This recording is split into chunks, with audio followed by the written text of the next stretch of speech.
G'day guys, Dean here from Blog for the Blood God, and I recently put out a video talking about the top 5 most brutal Chaos Space Marine characters. I basically broke down the Warlord trait, relic, stratagem combos with the Legion traits, and all of the different buffs that you can put on a character to make them go absolutely insane when they charge into that combat. And what I want to do today, and over the next couple of days, is release a series of videos focusing in on one of each of those characters and actually rolling it out here on camera, so that you can really get an understanding of just how brutal these are. So if you want to know which ones are coming out, check out my top 5 most brutal Chaos character combo video, and that's going to cover all 5 of them. And then basically I'm going to release 5 more videos. This will be one of them, and each one of those is going to contain a single one of those characters. So with that being said, let's get into the video. Blog for the Blood God.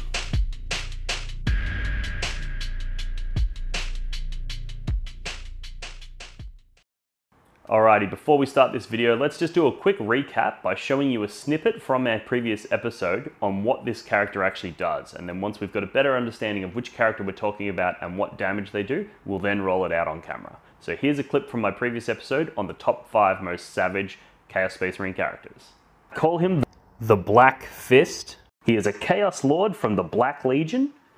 He takes the Uloka the Black relic, which is a demon blade. He takes the Flames of Spite and Paragon of Hatred Warlord traits, because Black Legion characters can take 2 Warlord traits. For his Wargi, he has the Power Fist and a Chainsword, and he has the Mark of Chaos he's just left unmarked. Alright, now this guy's going to be able to, like I said earlier, he's going to be able to start in a Rhino, he's going to be able to disembark, and then he's going to be able to have Diabolical Strength cast on him from a nearby unit of Legionnaires, perhaps.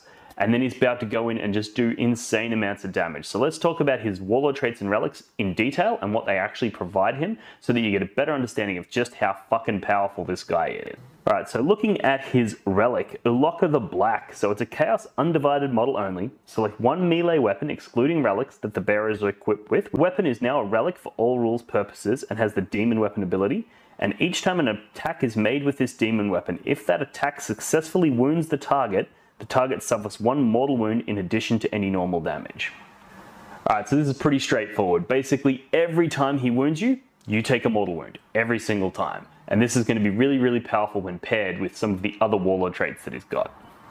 Alright, first Warlord trait is Flames of Spite. Each time this Warlord makes a melee attack, you can reroll the attack's wound roll, and each time this Warlord makes a melee attack, on an unmodified wound roll of 6, the target suffers 1 mortal wound in addition to any normal damage. Alright, so now you've got that every time you wound, you're going to do a mortal wound. You have the ability to re-roll your wounds, so the probability of you wounding is increased, which means you're going to be doing more mortal wounds. And also, every time you roll a 6 to wound, it's going to do another mortal wound. So every 6 to wound is going to do 2 mortal wounds, and every other wound is just going to do 1 mortal wound. Really, really powerful combo, these 2 traits, especially on a character like the Chaos Lord, who has a high number of attacks that hit on 2s, and being a Black Legion, even if your opponent has a -1 to hit, he's still going to hit on 2s, because he gets that +1 to hit from the Black Legion trait. We then support this with Paragon of Hatred. You can reroll charge rolls for this Warlord, and each time this Warlord fights, if it's within engagement range of enemy units, until the fight is resolved, add 1 to the attacks characteristic of the Warlord, or if any of those enemy units have the Imperium keyword, add D3 instead of 1. So this is just dialing up that damage. It's meaning that he's going in with 6 attacks, plus potentially an additional D3, which is going to give him a whole ton of attacks, with hitting on 2s, and then re-rolling wounds, and doing mad amounts of mortal wounds. And it also gives him the reroll charges, which is a nice little bonus that's going to ensure that his combat character actually makes it into combat. And then the reason that we have the Legionnaires with him is because we're planning to cast Diabolic Strength onto this character, which is going to allow you to select 1 infantry unit, which is your Lord, and within 12 inches of the cycle, which is your Legionnaires, and until the start of your next psychic phase, add 2 to the strength and attacks characteristic of the model. Alright, so now he's going in with 6 attacks, he's getting +2 from Diabolical Strength, and he's getting plus D3 from his Warlord trait. So he's going in potentially D3. So he can go in with a ridiculous amount of attacks, like 11 attacks, hitting on 2s, and then re-rolling wounds and doing mad amounts of mortal wounds. This guy can put out an absolute insane amount of hurt. Alrighty guys, now that we've seen all of the Warlord traits, relics, and combos that we're doing on this guy, let's roll him out on camera and just see how savage this Black Fist can be. So, we're going to start off with his 6 attacks on his profile, right? We're then going to get an additional 2 from Diabolical Strength, and we're going to get D3 from the Paragon of Hatred Warlord trait. So, in this example, we're going to be going into a unit of Tactical Marines, just because they're a pretty standard profile. If you can kill Tactical Marines, you can kill most kind of infantry. You know, they're a decent baseline. So that's his number of attacks there. Now, being Black Legion and with a Power Fist, he's still going to hit on 2s, because the Power Fist gives you the -1 to hit, but Black Legion will give you +1 to hit, so back to hitting on 2s. So unless your opponent has a way to give you a further -1 to hit, you should be golden here. So we're going to roll to hit on a 2+. And what we're going to do is we're going to say that Abaddon the Despoiler has cast buffs on this guy. You don't necessarily need it, but it does help increase the damage output. And we're also going to say that it's turn 3 and that you're engaged in Wanton Slaughter. So just to see the upper limits of this guy's damage capacity. You're obviously not always going to have these things, but let's say you've got a unit of Terminators, which is pretty standard Black Legion build. You've got Abaddon in there, and you've got this lad in there as well. So you can send this guy out and do damage with him. Okay, so we've rolled 1 6 in there, which is going to explode and generate an additional hit. And we're going to re-roll everything else, because we're still hitting on 2s, so the chances of turning any of these into a 1 or a 6 is equal, and those 6s are going to generate additional hits, which is always just spicy and a bit more fun. So let's roll those out, and as you can see, it's paid off immensely. So of all of those attacks, we got 1, 2, 3, 4, 5 6s there. So you're going to go 1 there, 1 there, 1 there, 1 there, and 1 there. So that's all of our additional hits with the Power Fist, and obviously gets a Chainsword attack as well. Now, all this relic has to do is successfully wound you, and you take an additional mortal wound, and any 6s to wound are going to generate 2 additional mortal wounds instead, and you're going to get full rerolls to wound, whether or not you get that from Abaddon, or even if you don't have Abaddon buffing you, you're going to get it from the Flames of Spite Warlord trait as well. So either way, you're getting reroll wounds here, regardless of what you do. He's going to be Strength 8, so he's going to be wounding those Marines on a 2+. So we're going to go, whoop, rolling that. So we've got 2 there, and because we're wounding on a 2+ here, it's worth just rerolling everything, even your successful wound rolls, because obviously the same logic applies with your hits. You know, you're just as likely to roll a 6 here as you are a 1. However, in this case, a 6 is going to generate you 2 mortal wounds, so it's actually significantly better than just failing to wound. So we're just going to reroll all of that. And this situation, it didn't pay off. So we ended up with a bunch of 1s, which will not wound, and we didn't actually generate any additional 6s. So we were a bit greedy there, but it's all good. And there's another one there. Okay, so what we've got here is successful wound rolls. These 2 6s will generate 2 mortal wounds each, so that's 4 mortal wounds, plus 5, 6, 7, 8, 9, 10, 11, 12 mortal wounds dealt, and then they have to take saves. So we've got 12 mortal wounds, so I'm just going to record that there so I don't forget it. 12. Then, on top of that, they have to pass these saves. Power Fist going in at AP 3, which means they're going to get AP 2 because of Armor of Contempt. 3-up save pushes to a 5-up. 5-up saves. Okay, so they passed 2 of those. So they take 12 mortal wounds, and then this is 2 damage, so each successful wound is going to kill a Marine. So 12 mortal wounds essentially means 6 dead Marines, 7, 8, 9, 10, 11, 12, 13, 14 dead Space Marines. So this guy goes in with his Power Fist, and he just punches the living fuck out of a whole bunch of Marines. And the beautiful thing here is he can go do that, and then Abaddon can go do the same thing. Abaddon does benefit a lot from his own rerolls, but he often doesn't need it. It's often overkill. So instead of buffing Abaddon on himself and sending him in, you can actually buff the Lord, send him in, and then send Abaddon into something else and delete both. Really, really powerful combo. So that's how you kill a ton of Marines with the Black Fist, but let's have a look at how he goes into a harder target. Let's talk about, like, say, a Knight Armiger. I think that's a pretty good placeholder unit for things like, you know, Tyranid monsters or Tower battle suits or, you know, big demons or, you know, those general sort of chunky things, even just general marine vehicles, all that sort of stuff. You can sort of go, and Armiger's a pretty good proxy. So, go in, 6 attacks on his profile, +2 from not diabolical, fucking Yeah, Diabolical Strength, sorry. Plus D3, because again, it's an Imperium unit. So this time we only got a 1 on the D3, but that's fine. He's going to go in, and he's still going to hit the Armiger on 2+. So, whoop. So we've got a couple of 6s there, which is pretty good. And once again, we're going to just re-roll everything here, because we're assuming Abaddon's put his buffs on this lad, so Abaddon can go kill an Armiger himself. Alright, so we got 1 additional miss there, but we got 3 6s to hit. So we've got 3 explodes. Again, assuming we're in Wanton Slaughter at this stage. Alright, so these are our hits. And then against that Armiger, we're going to be, it's toughness 7, we're strength 8, so we're going to be wounding on 3s with full rerolls.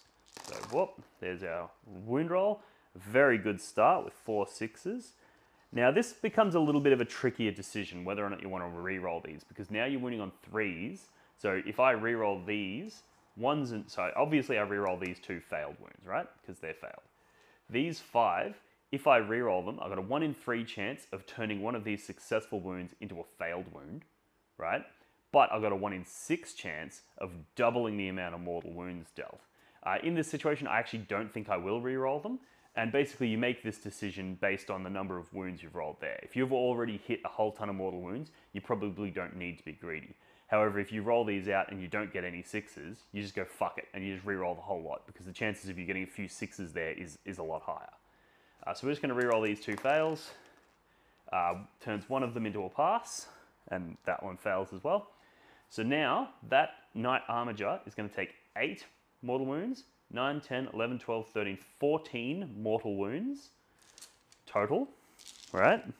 Which is already fucking insane. And then it has to pass these saves. AP 3, it's going to get 6 up saves because it doesn't have Armor of Contempt. So 6 up saves, of which it passes 2. So it's already taken 14 damage, plus 1, 2, 3, 4, 5, 6, 7, 8 times 2, so 16. So 8 times 2 is another 16, plus the 14, that's 30 damage. So this would have killed a proper knight. You know, it goes in and just fucking smashes things. I know the proper knight we would have been wounding on 4s instead of on 3s, but I'm pretty sure based on the wound rolls that we got, it would have been enough. So this guy can go in and he can kill anything from 1.5 squads of tactical marines to a big daddy knight. So really, really powerful combo. The Black Fist, he goes in and he fists motherfuckers. So if you want a really cool Chaos Lord for your army, if you're a Black Legion player and you want to send this guy in, it's really, really powerful. You can run a very similar combo with other legions. The reason that this guy's a Black Legion character is 1, because he gets that +1 to hit, which means that he's, you know, not affected by the Power Fist. The other reason is because he can take multiple Warlord traits, which allows you to take the Flames of Spite and the Paragon. And the Paragon allows you to get additional attacks, which is really powerful when you're doing those automatic mortal wounds when you wound. So really powerful guy. I hope you guys enjoyed this video. Let me know if you want to see more of these, and keep your eyes peeled on the channel because we're going to be releasing one of these for each of the characters that we have listed in that insane character combo video. Alrighty guys, I hope you enjoyed that video. If you would like to see more of these style videos where I take a particular combo and roll it out live on camera to show you just how powerful it is, let me know, because this is something that I'm looking to build into my ongoing masterclass for the various legions. I want to find every single combo that's worth looking into, and I want to put it into these videos.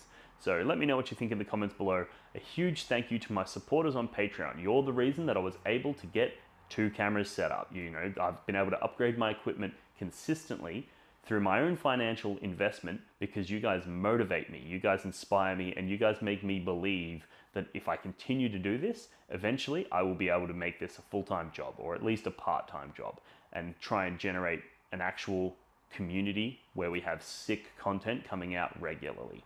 So a huge thank you to my Patreon supporters.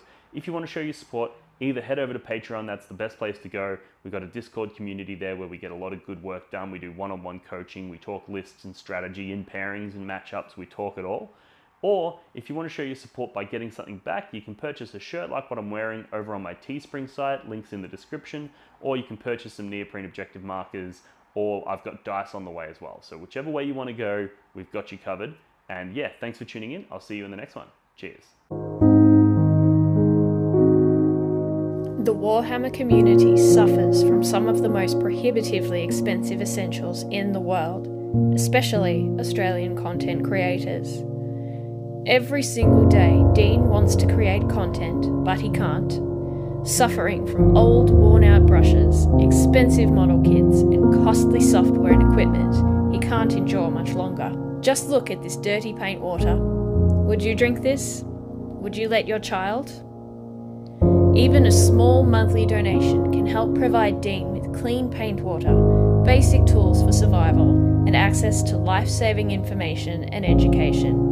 So please, follow the links in the description below and find out how you can sponsor a mad cunt like Dean today and end the suffering. Suffering that is cruel, unsustainable, and your fault.